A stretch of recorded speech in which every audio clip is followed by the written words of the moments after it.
Assalamu alaikum wa rahmatullahi wa barakatuhu, and welcome back to Radio Apnea Waz. This is your host Abu Musa, and this is my Sunday afternoon. Can we say it's afternoon or is it evening time? I think it's still. Would we say it's afternoon or evening at this time of the day? It's the afternoon. I think evening time is anything up to 4 or is it up to 5? After 5, I think okay. It could be the evening with Abu Musa. It could be the afternoon with Abu Musa. But I'll let you decide that. Anyway, where was I now? Okay, yes, I was addressing the issue of death and the loss of a loved one. I think before I went off onto the ad breaks, there was another point I wanted to add on that, which is I think really critical. And I remembered the hadith of the Prophet ﷺ of taking advantage of 5 before the 5. And for those of you that know this famous hadith, it's about the Prophet ﷺ, he mentions and he talks about our youth before old age, our health before illness, our riches before our poverty, our free time before work, our life before death. Now, subhanAllah, how beautifully does that summarize life?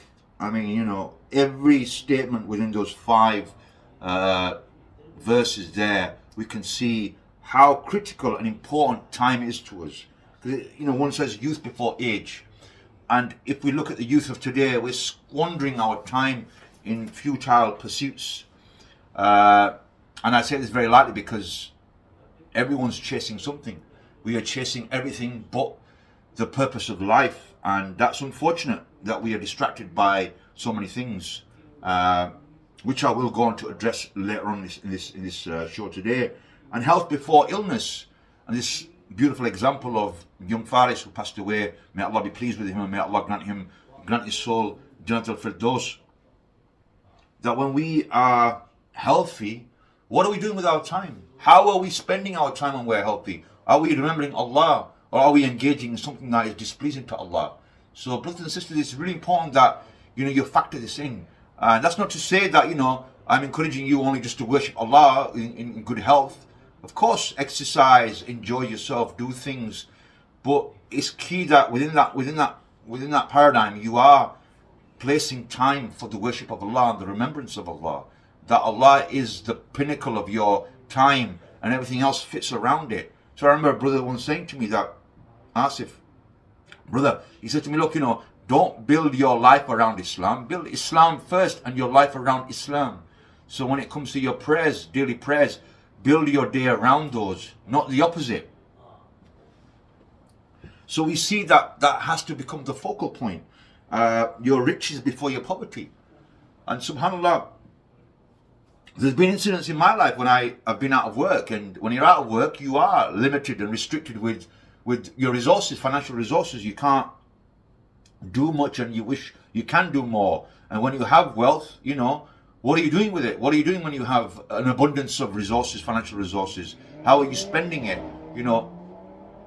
Are you investing for your akhirah? Are you buying things that are going to benefit you in the next life? So it's important that we have that balance and we hold ourselves to account. So going through these 5 statements here, your free time before work. And of course, those of you that work, you occupy a great deal of your week to devote it to work. And I know some brothers, they will work 7 days a week if they can. SubhanAllah, and they're working, crazy shifts and stuff like that. And, I think to myself, wow, I mean, I'm the very opposite, to be honest with you, because I enjoy my disposable time, my free time, and I try to work as little as I can. But of course, work is important for me because I've got a family to support. So I do ensure the work that I do, first of all, fulfills that obligation of supporting my family. And beyond that, I detach myself from work. I like to switch off from work. I like to engage in other activities, i.e. being on the radio here, preparing to do a show, do my research. It's all important that we do invest in time and utilize that time in a positive way. That will become some source of sadaqah jariyah for us. So there are many things that we can do, and I don't need to sit here explain to you what you need to do and how you need to do it, but you need to examine your own life and take account and take stock of what you're doing and how much of your time you're disposing to X, Y, and Z, and what time do you have that you can give. Nobody's saying to you that, nobody's depriving you of your personal free time and your personal pursuits. But the question becomes is on your scales, How much are you giving to Allah and how much are you giving to everything else? It's weighing up that scale and ensuring that you're not too heavy on one side where you're neglecting your deen, you're neglecting your purpose. Of course, Allah encourages us to, pursue our goals in life, but in line with what Islam requires from us. And that's important, that we have the correct criteria of action. That when we do an action, we think about how it's going to please Allah, how it's going to improve my deen. Because the problem that we have in modern day society is that a lot of times, through the idea of individualism, we are chasing our own individual goals. And that's redundant of everything else that we have. So I will find brothers who will throw themselves headfirst into a pursuit, completely oblivious of other things that they have in their lives. They might have a wife, they might have children, they might have other responsibilities, or they may have, whatever it be, but their pursuit becomes their primary thing, whether that be a sporting endeavor, whether it be a career goal, whether it be a business opportunity. When it comes to personal development to increase their wealth, this brother is all in there, all 110% in. But when it comes to deen and the commitment to Allah subhanahu wa ta'ala, there's no zeal in there, there's no passion, there's no enthusiasm and drive. And that's when we have to realign ourselves. I'm not saying that, sat here speaking to you, that I am some kind of, perfect example, role model of that. But it's something that I have to do to myself. I have to constantly reflect and look at myself and ask myself that, what are you doing? What are you pursuing? What is your primary focus in life? How much have you given to the sake of Allah? How much time have you put in? These are things that we have to constantly ask ourselves, and this is a lifetime pursuit in itself. So whereas you have the Western kind of philosophy of the pursuit of happiness, we are here to pursue the happiness of Allah subhanahu wa ta'ala. We are here to ensure that Allah is pleased with us. Whereas, the pure capitalist secularist perspective is that we are pursuing happiness for ourselves as an individual. So our actions were built around making ourselves happy. That is according to the Western kind of perspective of life, which is not our perspective, and we need to disassociate ourselves from the perspective. But the fear is that when we allow this culture to dominate us, it will impact us, it will affect us. And we're seeing that in our communities, we're seeing it in our societies. That's the danger that we're facing these days. So it's important that as Muslims, we take our template from Islam. Islam has a framework. So brothers and sisters, it's not just merely an act of worship that you do, or I get up in the morning and I pray my Fajr, or I fast in Ramadan. These are kind of robotic actions that we do.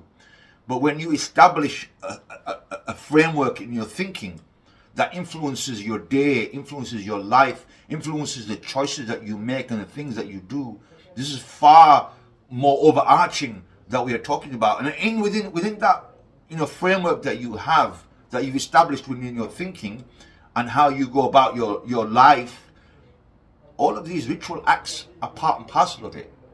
But when it comes to a decision like, say, you're gonna buy something and you're gonna take out a loan that is interest based, then you're not using the criteria of halal and haram, because you're looking at the pursuit of happiness or the pursuit of becoming wealthier and richer. Hence you are going to the option that is not halal, because you're concerned more about, I want to buy that property, or I want to invest in that and that. How can I do that? Oh, there's loans available here. But I'm not looking at it from an Islamic perspective. Rather, I'm looking at it from a worldly perspective. I've detached Islam, and Islam has become my personal worship that I do within my four walls and between me and Allah. But outwardly, I can do whatever I want, because society, it has nothing to do with Islam. When it comes to my public affairs and my public dealings and wheelings, they don't have nothing to do with Islam. Well, that's where we're wrong. That's where secularism comes in, and we have to redefine that Allah exists in all of our spheres of life, be that personal, private, and public, and our business dealings, and everything else that we do. We have to encompass this philosophy in life, that when we look at life, we have to look at our criteria for action and understand that halal and haram is our criteria. So do we vote in democratic system? Is that halal or haram? Do we understand what democracy is? Yeah, is it something that is palatable with Islam, or are we making democracy palatable with Islam? Are we allowing the things around us to fit in Islam, or are we saying Islam comes first, but these things don't fit within Islam? Because Islam is an entity on its own, and how do we understand that, and how do we come to those conclusions? That is really important, brothers and sisters, that we establish that thought.